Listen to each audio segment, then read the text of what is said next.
اسیر، مسکین، محتاج، مجبور، لاچار، بے کس، بے بس، بے سہارا لوگوں کی مدد کرتے ہوئے جنہوں نے رمضان کو روشن کیا، یقیناً ان کے لیے عید کا دن ہے، یقیناً ان کے لیے عید کا دن ہے۔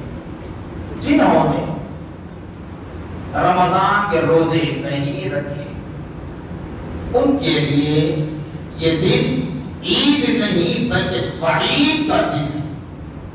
وعید، عید خوشی، وعید اس کی برائی، اس کا اپوزٹ، جزا اور سزا۔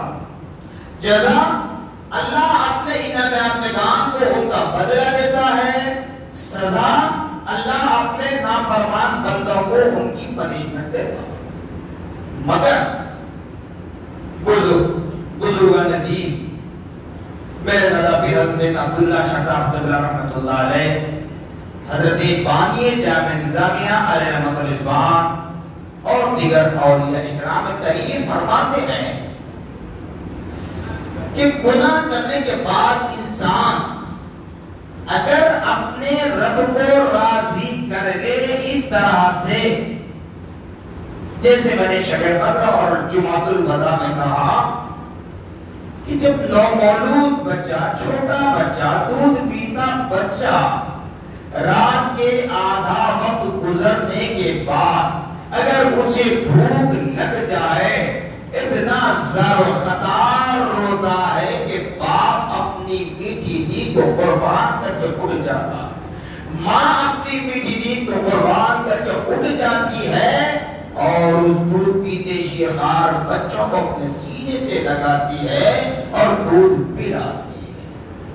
تو اسی طرح ہمیں چاہیے کہ اگر ہم سے کہیں غلطیاں ہو چکی ہیں، چاہے وہ روزے کے معاملے میں ہو، تراویح کے معاملے میں ہو، زکات کے معاملے میں ہو، صدقہ فطر کے معاملے میں ہو، غربا یتیم یسیر ان کی مدد کے معاملے میں ہو، اگر کچھ کوتاہیاں سرزد ہو جائے، کچھ غلطیاں ہو جائے تو اپنے رب کو اس طرح راضی کریں جیسے دودھ پیتے بچے اپنے ماں باپ کی نیند کو اڑا دیتے ہیں۔ اتنی عاجزی و انکساری کے ساتھ اپنے رب کو راضی کرنے کی کوشش کریں، تو وہ قدم نصوحہ کریں، یہ عہد کریں کہ الہ العالمین آج تک ہم نے جو بھی غلطیاں کی ہیں، جو بھی غلطیاں کی ہیں، مولا تو معاف فرما، تو معاف کرنے والا ہے، تو غفور الرحیم ہے،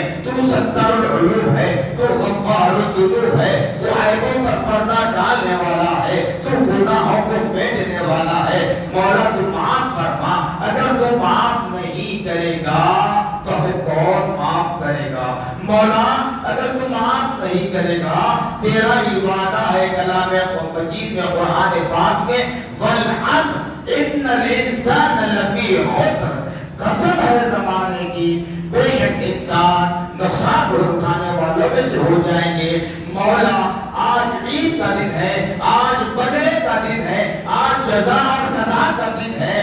مولا اگر آج کے دن تو ہماری مغفرت نہیں کرے گا، آج تو ہمارے عیبوں پر پردہ نہیں ڈالے گا، آج تو ہمارے گناہوں کو معاف نہیں کرے گا، تو مولا کل میدان محشر میں ساری قوموں کے سامنے رسوا ہونا پڑے گا۔ مولا تجھے قسم ہے تیرے جاہ و جلال کی، تیری ذات کی، تیرے عزت کی، تیرے پاک ہونے کی، تیرے بے نیاز ہونے کی، تیرے بے عیب ہونے کی، مولا نے معاف فرما۔ ہم تیری بارگاہ میں یہ عہد کرتے ہیں، یہ حلف لیتے ہیں، یہ پرومس کرتے ہیں کہ مولا آج تک جو گناہ ہم نے کیے ہیں، اب آئندہ ہم یہ گناہ نہیں کریں گے، یہ گناہ نہیں کریں گے، یہ گناہ نہیں کریں گے، صرف زبان سے ادا کرنے کے لیے نہیں بلکہ ایسا عہد کر لیں کہ پھر وہ گناہ نہ کریں۔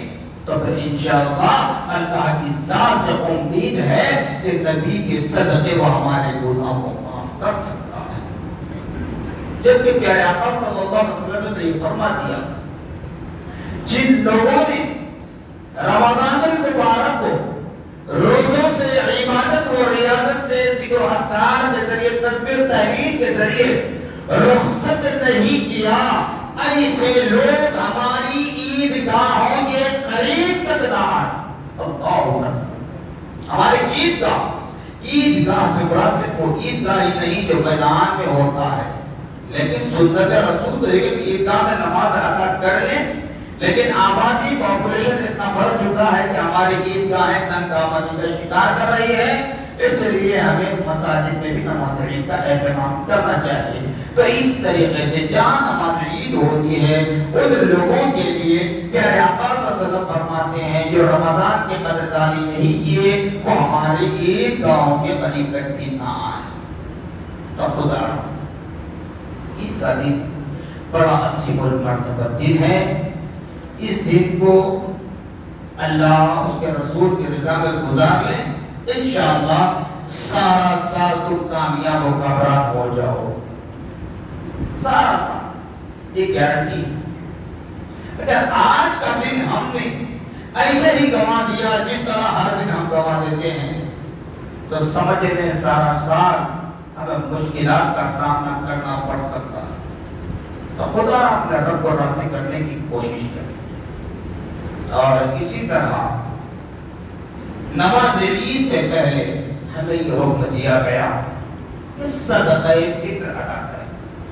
بچپن تو نماز آپ کو پڑھنے کا حکم ہے، لیکن وہاں کوئی صدقہ وغیرہ خیرات کرنے کی آپ کو ترغیب نہیں کی گئی، بلکہ نماز عید الفطر کی لیے ترغیب کی جاتی ہے کہ نماز عید الفطر سے پہلے اپنی جانب سے صدقہ فطر ادا کر لیں۔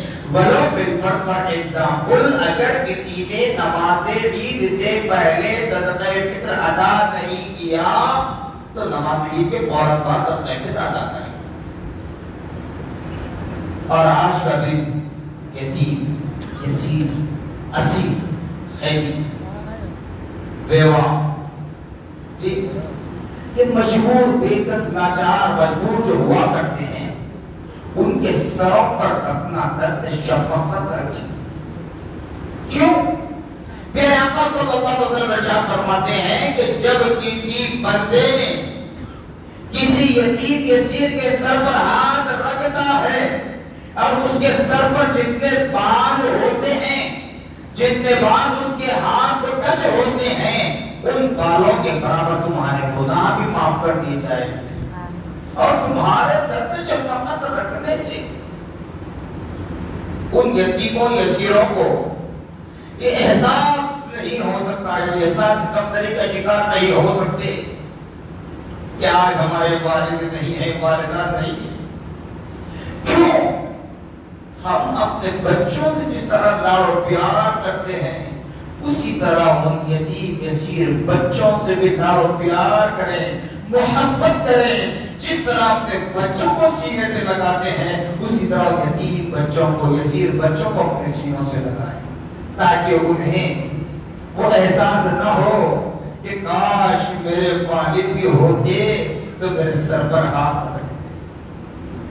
پیارے آقا صلی اللہ علیہ وسلم نماز عید کے لیے اپنے گھر سے نکلے، گزر رہے تھے نماز عید کے لیے اپنے گھر سے نکل گئے، ایک آواز آ رہی تھی آپ کے کانوں میں، رونے کی۔ ایک بچہ بے ساختہ رو رہا تھا۔ یتیموں یسیروں سے کیوں محبت کرنا ہے، خاص طور سے عید کے دنوں بتا رہا ہوں، شاید اس سے پہلے میں نے آپ سے کہہ دیا بات، ایک بار کہتا ہوں۔ یہ جب پیارے آقا صلی اللہ علیہ وسلم گزرے تو بچے کے رونے کی آواز آئی تو پیارے آقا نے ادھر دیکھا ادھر دیکھا، کوئی نظر نہیں آیا، لیکن وہ معصوم یتیم بچہ جھاڑیوں پر بیٹھ کر رو رہا تھا، جھاڑ کے سہارے بیٹھ کر رو رہا تھا۔ تو پیارے آقا صلی اللہ علیہ وسلم اس کے قریب جا کر اس بچے کو لائے، اپنے سینے سے لگایا اور کہا کہ بیٹے رونے کی وجہ کیا ہے؟ تو اس معصوم بچے نے کہا کہ اللہ کے نبی، اے ہمارے سردار، کیا کروں میری بدقسمتی ہے، آج میرے والد اس دنیا میں نہیں رہے، میرا کوئی سہارا نہیں ہے، اگر میرے والد کی ہوتے اس دنیا میں تو میں بھی ان امیر بچوں کی طرح اچھے سے اچھا کپڑا پہن کر نماز عید کے لیے چلتا ہوں. کیونکہ آقا صلی اللہ علیہ وسلم جب الفاظ کو سنے اس معصوم کی زبان سے، آپ رحمت للعالمین ہیں، رحمت والے نبی ہیں، آپ کا دل برداشت نہیں ہوا، آپ کے قدم میں گوارا نہیں کریں گے نماز عید کے لیے میں چلا جاؤں. نبی پاک صلی اللہ علیہ وسلم اس بچے کو لے کر اپنے گھر چلے جاتے، گھر جا کر اپنی ازواج مطہرات سے کہتے ہیں حسن یا حسین کے کپڑے جو اس کو آتے ہیں اچھے سے اچھا عمدہ لباس اس کو لبتن کیا جائے، خوشبو سے معطر کیا جائے، آنکھوں میں سرما لگایا جائے. اس کی بات تیار ہونے کے بعد اس معصوم بچے کے ماتھے کو نبی پاک صلی اللہ علیہ وسلم بوسہ دے رہے ہیں. وہ کوئی اور نہیں ہے، ایک یتیم بچہ ہے. اس کی خوشی کو اپنے خوشی میں شامل کرنا چاہتے تھے. تو پیارے آقا نے بھی فرمایا کہ اے یتیم بچے، کیا تو نہیں چاہتا کہ میں تیرا نانا بن جاؤں؟ کیا تو نہیں چاہتا کہ میری بیوی تیری نانی بن جائے؟ کیا تو نہیں چاہتا کہ حسنین کے برابر تو کھڑا ہو جائے؟ پھر اس بچے کو لے کر نماز عید کے لیے آتے ہیں، نماز عید کے لیے آتے ہیں. تو خدا اسی طریقے سے ہمیں عید کا دن گزارنا چاہیے. ایک دو گزارشات آپ کے سامنے کرتا چلوں. جمعہ کی نماز میں خطبہ پہلے ہوتا ہے، نماز بعد میں ہوتی ہے. عیدین کی نماز میں نماز پہلے ہوتی ہے، خطبہ بعد میں ہوتا ہے. تو اسی لیے ہمیں چاہیے کہ نماز عید ادا کرنے کے بعد سکون اطمینان سے بیٹھ کر خطبہ بھی سنیں، کیونکہ نماز جمعہ میں خطبہ واجب ہے، نماز عیدین میں خطبہ سنت ہے. اگر باہر کہیں سے سینکڑوں دو ہزار بیٹھے ہوئے رہتے ہیں، اگر دھوپ میں شدت پیدا ہو جائے تو خطبے کے وقت آپ لوگ قریب ہو کر پیچھے والوں کو بھی جگہ دے سکتے ہیں. اور بدلے کا دن ہے، اس کے بعد دعا بھی ہوگی. آپ حضرات سکون اطمینان سے بیٹھے. اگر کسی کو جانا ہے تو یہ آپ کی مرضی ہے، کیونکہ دعا لمبی لمبی کرنا یہ مقصد نہیں ہوتا، لیکن یہ مانگنے کا وقت ہے. خدا رب العالمین دینے کے لیے بیٹھا ہوا ہے. ایسے وقت میں ہم اپنے ہاتھ کو بند کر لیں، اپنے دامن کو سمیٹ لیں، تو اللہ کی رحمتیں برکتیں سعادتیں ہمیں نصیب نہیں ہو سکتی. لہذا اگر کسی حضرات کو جلدی ہے تو وہ جا سکتے ہیں، لیکن سکون میں اطمینان سے بیٹھنے والے حضرات بیٹھ جائیں. انشاءاللہ دعا ہوگی، صلاۃ و سلام ہوگا، اور صلاۃ و سلام پر اس کا اختتام میں آئے گا. اسی طریقے سے نماز عید کے بعد آپ اپنے گھروں کی جانب جائیں، اپنے ماں باپ سے ملیں. زندہ ہیں تو ان کے ختم چھوٹ لیں، اگر انتقال کر جائیں تو ان کی قبروں پر جا کر فاتحہ پڑھے، پھول پیش کریں، تاکہ انہیں برکت نصیب ہو. یاد رکھ لیں، جو قبرستانوں میں آرام کر رہے ہیں ظاہری اعتبار سے مرحوم تو کہے جاتے ہیں، مر گئے تو کہے جاتے ہیں، لیکن ان کو بھی پتا چلتا ہے کہ آج عید کا دن ہے، آج عید کا دن ہے. کیوں کہ اللہ کی رحمتیں برکتیں سعادتیں آسمان دنیا پر نازل ہو جاتی ہیں. تو اس لیے اپنے مرحومین کی خبروں پر فاتحہ خوانی کے لیے بھی آپ جا سکتے ہیں، اس میں کوئی ممانعت نہیں ہے.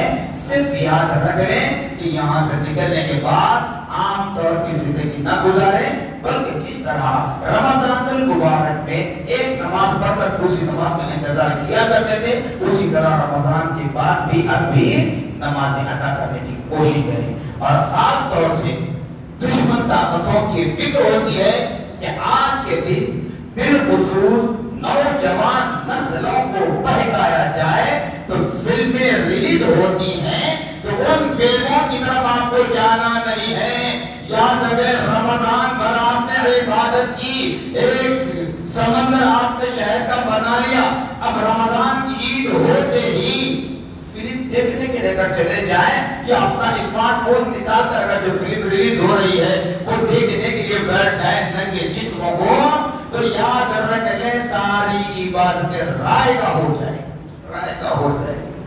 خدا